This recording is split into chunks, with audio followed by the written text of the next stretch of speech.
Hello बच्चों, आज का हमारा टॉपिक है क्लास 8 का क्रिप्टो रिदम। ये हमारा चैप्टर है नंबर प्ले, उसका टॉपिक है। आज हम देखते हैं इसमें क्या क्या पढ़ेंगे हम लोग। पहला टॉपिक हम पढ़ेंगे व्हाट इज क्रिप्टो रिदम, वो होती क्या है, हम क्या पढ़ रहे हैं। Rules to solve crypto rhythm, examples of cryptarithm और difference between cryptarithm and alphametic, क्या डिफरेंस होता है। क्लियर। देखते हैं पहला टॉपिक क्या है हमारा। पहला टॉपिक है व्हाट इज क्रिप्टो रिदम। समझते हैं क्या होता है ये। A cryptorhythm is a mathematical puzzle in which digits are replaced by letters or symbol। मतलब जैसे आपके पास लेटर्स हैं और नंबर्स हैं। 1 को रिप्लेस कर दूंगी मैं ए से, 3 को रिप्लेस कर दूंगी ई से, ये होता है। अच्छा, एक चीज़ याद रख ली है आपको, जितने भी लेटर्स होंगे हमारे पास, जितने भी अल्फ़ाबेट्स होंगे ए टू जेड के, उनके नंबर्स कहाँ से होंगे स्टार्ट, 0 से 9 तक। इससे बाहर कोई नंबर नहीं होता है। ये होता है क्रिप्टो रिदम। ठीक है, जैसे आपने देखा है, मैंने यहाँ लिखा भी हुआ है, each letter stands for a unique digit. कहाँ से, 0 से 9 में। और दूसरा रूल क्या लिखा है, same letter is equal to same digit. And third क्या है, different letter is not equal different. इसे समझते हैं क्या बोला है मैंने और कैसे करना है इस चीज़ को। जैसे नेक्स्ट टॉपिक है हमारा rules for crypto rhythm, rules to solve crypto rhythm. देखते हैं पहला क्या है, ईच लेटर रिप्रेजेंट ओनली 1 डिजिट। एग्जाम्पल देखिए, जैसे अगर मैंने ए लिखा, अगर मेरी ए की वैल्यू 1 है, ठीक है, कोई सॉल्यूशन लेते हैं, A B, B A is equals to C C. ठीक है, क्या करेंगे हम, इसको प्लस करेंगे। अगर मैंने ए की वैल्यू 1 ली है, तो इसका मतलब मेरी ए की वैल्यू यहाँ भी 1 होगी वंस प्लेस वाले में, और टेंस प्लेस वाले में मेरी ए की वैल्यू 1 होगी। क्लियर। अगर मैंने बी की वैल्यू 2 ली है, तो मेरी बी की वैल्यू ही वंस प्लेस पे भी क्या रहेगी, 2, और टेंस प्लेस पे भी क्या रहेगी, 2। वो चेंज नहीं होगी। कैसे प्लेस चेंज हो गया, अगर वंस प्लेस पे मेरा, अगर मैंने 1 रखा है, तो टेंस प्लेस में मेरी वैल्यू 2 हो जाए, नहीं, वैल्यू हमेशा सेम रहेगी आपकी। क्लियर हुआ। ऐसे ही अगर सी की, वैसे अगर हम इसे सॉल्व करते हैं, ए की वैल्यू कितनी रखी है हमने, 1, बी की वैल्यू 2, फिर यहाँ पे भी कितनी है, 2, 1। आप इसको ऐड करिए, कितना आ जाएगा, 33। इसका मतलब जो मेरी सी की वैल्यू क्या है, ये 3। तो फर्स्ट रूल क्या था, each letter represents only 1 digit. Clear. Next rule देखते हैं, different letters must represent different digit. ठीक है, क्या होगा, डिफरेंट लेटर कैसे हो गए, जैसे अगर हम ए ले लें, ये वाला एग्जांपल लेते हैं, ए बी, बी ए। अब हो गया ना, different letter must represent different digit. मतलब अगर ए की वैल्यू मेरी 1 है, तो बी की वैल्यू मेरी 1 नहीं हो सकती, उसकी वैल्यू कुछ और होगी। वो क्या होगी, 2, जैसे हमने पहले वाले क्वेश्चन में लिया था। क्लियर। ऐसा नहीं होगा कि ए की वैल्यू भी 1 और बी की वैल्यू भी 1, या ए की वैल्यू 2 और बी की वैल्यू भी 2, नहीं, ये रॉन्ग है मेरा। क्लियर। थर्ड रूल देखते हैं, the same letter always has the same value. वही बात, अगर सेम लेटर है, जो मैंने आपको बताया था, ए बी, बी ए, इसको हम प्लस करते हैं। मतलब अगर मेरी वंस प्लेस पे ए की वैल्यू क्या है, 1, तो टेंस प्लेस पे भी मेरी ए की वैल्यू क्या होगी, 1। वो चेंज नहीं होगी प्लेस के अकॉर्डिंग। क्लियर। अगला fourth rule, the first letter of a number can not be 0। आप ये समझिए, अगर मैंने आपका ये लिखा A B plus B A, क्या किया था हमने, नीचे सी सी लिया था। फर्स्ट डिजिट माने लेफ्ट से, जो मेरी फर्स्ट डिजिट है ये वाली, वो कभी भी 0 नहीं होगी, वो कांट बी 0।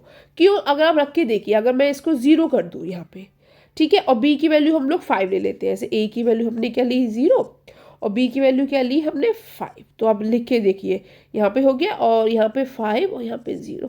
आप देख रहे होंगे 0 और 5 को तो मैं 5 ही लिख सकती हूँ ना, ये तो 5 ही हो गया। तो ये चीज़ गलत है। तो मेरी जो लेफ्ट मोस्ट पे जो डिजिट है, वो कभी भी क्या नहीं होगी, 0 नहीं होगी। अब हमारा लास्ट रूल है, जो रूल नंबर 5 है। ये बहुत इंपॉर्टेंट रूल है, अगर आप देखें, पढ़ते हैं इसमें क्या है, इसे मार्क कर लीजिए, बहुत इंपॉर्टेंट है। If 2 digit numbers are added and the sum is 3 digit number, then the leftmost digit of the answer is always 1। मतलब वो कह रहा है कि अगर मैं 2 डिजिट को ऐड करूं, ठीक है, उसका आंसर जो आएगा लेफ्ट मोस्ट डिजिट जो होगी वो हमेशा क्या होगी मेरी 1 होगी। इस आपकी स्क्रीन के ऊपर दिख रहा है, मैंने 58 + 67 किया तो मेरा आंसर कितना आया 125। जो मेरी लेफ्ट मोस्ट डिजिट है, लेफ्ट में जो डिजिट है मेरी वो क्या आ रही है, हमेशा 1 ही निकल के आ रही है। आप तीनों एग्जाम्पल उसमें देखिए, सबकी लेफ्ट मोस्ट डिजिट में क्या आंसर आ रहा है मेरा 1। एक क्वेश्चन सॉल्व करते हैं क्रिप्टोरिथम से इसी का। ये एनसीईआरटी का क्वेश्चन है क्लास 7th का, देखते हैं। UT + TA इजिकल्स टू कितना आंसर दे रहा है आपको ये TAT। हमने क्या सीखा कि अगर 2 डिजिट्स मल्टीप्लाई हो रहे हैं और उसका सम कितना आ रहा है 3 ऐड हो रहे हैं और उसका आंसर कितना आ रहा है 3 डिजिट में, ठीक है, तो उसकी लेफ्ट मोस्ट डिजिट क्या होगी, हमेशा 1 होगी।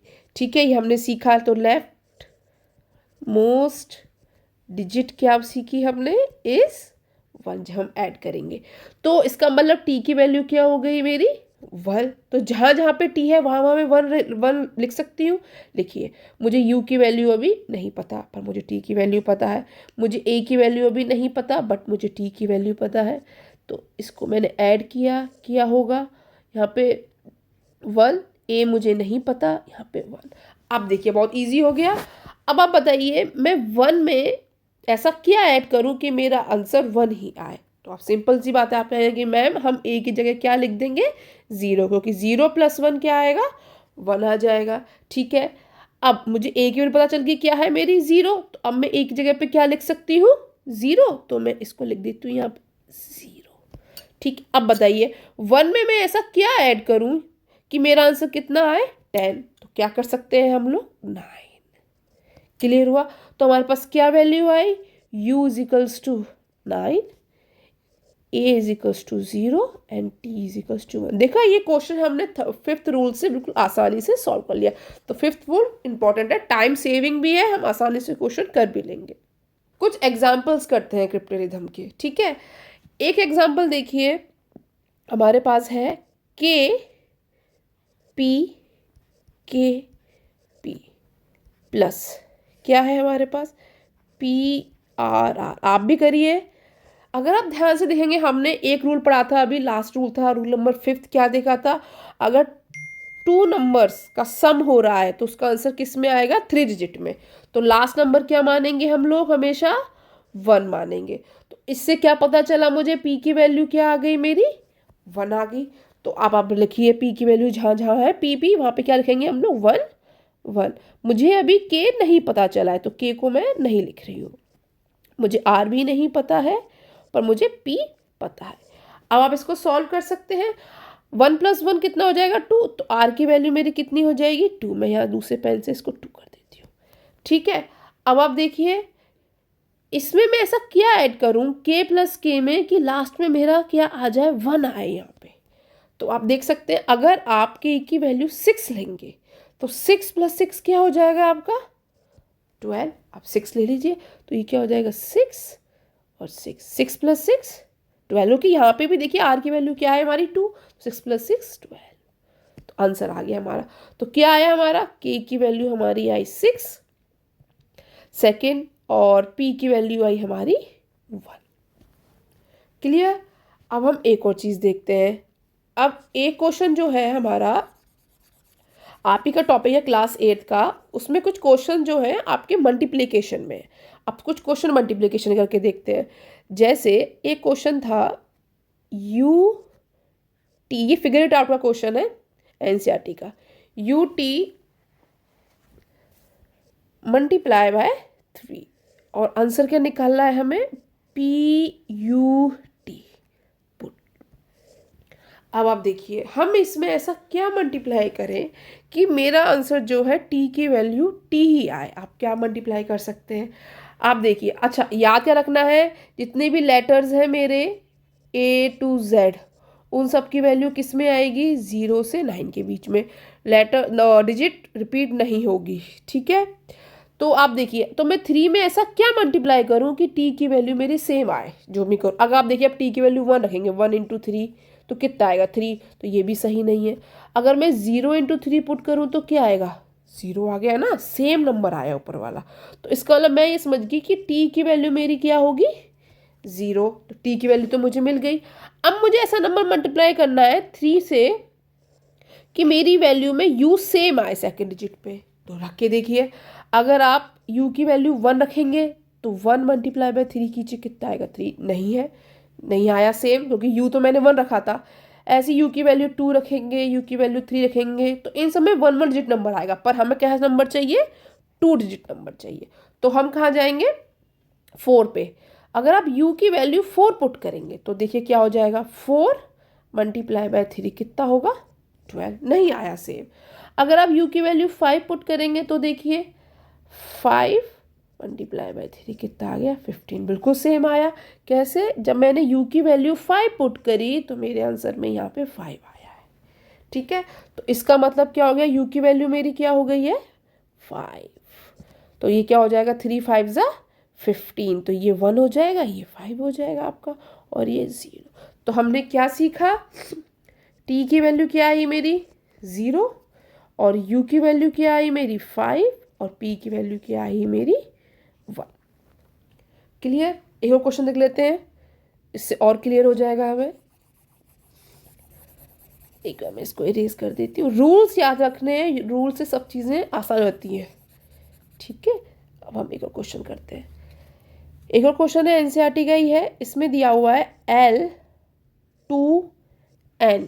ठीक है, इसको मल्टीप्लाई किया इन्होंने 2 से, और आंसर क्या दे रहा है हमें, 2NP। आप भी सॉल्व कीजिए अपने साथ में, आसान हो जाएगा। पहले इजी चीज़ ढूंढिए। अगर आप एक चीज़ नोटिस कर रहे होंगे, अगर मैं 2 को 2 से मल्टीप्लाई करूं तो जो इसका आंसर आ रहा है नीचे वो किसकी वैल्यू है, n की वैल्यू है। तो आप क्या करेंगे, 2 मल्टीप्लाई बाय 2 कितना हो जाएगा, 4। ठीक है, इसका मतलब n की वैल्यू हमारे पास कितनी आ गई है, 4। क्लियर। तो यहाँ पे मैं क्या लिख सकती हूँ n की जगह पे, 4। तो 2 4 ज़ा 8। क्लियर। अब आप देखिए, अब मुझे 2 में ऐसा क्या मल्टीप्लाई करूं l में कि मेरा आंसर कितना है, 2 ही है। आपको पता है किसी चीज़ को मल्टीप्लाई करते हैं 1 से तो हमें सेम ही आंसर मिलता है, तो l की वैल्यू क्या हो जाएगी आपकी, 1। तो हमारे पास क्या क्या वैल्यू आई, n की वैल्यू 4, l की वैल्यू 1 एंड p की वैल्यू 8। क्लियर। कोई डाउट हो आप मुझसे कमेंट बॉक्स में पूछ सकते हैं, मैं सारे क्वेश्चन सॉल्व करूंगी आपके। ठीक है, अब एक टॉपिक है हमारा लास्ट, समझते हैं डिफरेंस बिटवीन क्रिप्टोरिथम एंड अल्फमेटिक्स में क्या डिफरेंट होता है। ठीक है, अगर आप देखें क्रिप्टोरिथम वो होता है जिसमें लेटर्स और symbol represent digit, they do not need to form meaningful words, मतलब इसमें कोई मीनिंगफुल मीनिंग या वर्ड नहीं बनेगा। जैसे अगर आप देख रहे हैं A B B C, ये कुछ सेंटेंस नहीं रहे या कोई वर्ड नहीं बना रहे हैं। ठीक है, वर्ड्स आर नॉट रिक्वायर्ड, कोई भी वर्ड रिक्वायर्ड नहीं होता है। Focus on arithmetic operation and digit substitution, ये होता है हमारा क्रिप्टोरिथम। अल्फमेटिक्स में देखें तो a special type of cryptarithm where letters form a meaningful word, ये मीनिंगफुल वर्ड बनाएंगे आपका। Words are required and must be meaningful, इनका मीनिंग निकल जाए, ऐसे नहीं कि ऐसे इसमें कर दिया आपने ए बी, क्या ए बी, कुछ नहीं, बट इसमें मीनिंगफुल सेंटेंस, जैसे यहाँ पे दिख रहा है स्क्रीन के ऊपर SEND, सेंट, तो ये मीनिंगफुल वर्ड है एक सेंट। Focus on a meaningful words and valid equation, इसकी इक्वेशन वैलिड होंगी, जैसे सैंड प्लस मोर हमें क्या दे रहा है, मनी, ये एक मीनिंगफुल इक्वेशन है हमारी। और जो क्रिप्टोरिथम होता है इसमें कोई मीनिंगफुल वर्ड नहीं निकलता है। एक चीज याद रखनी है आपको, all alphametics are cryptarithm but all cryptarithm are not alphametic. Clear. इस टॉपिक से कोई रिलेटेड कोई क्वेश्चंस हो आपके मन में तो प्लीज़ कमेंट बॉक्स में कमेंट कीजिए। Thanks for watching and please subscribe our channel, share and like. Thank you for watching.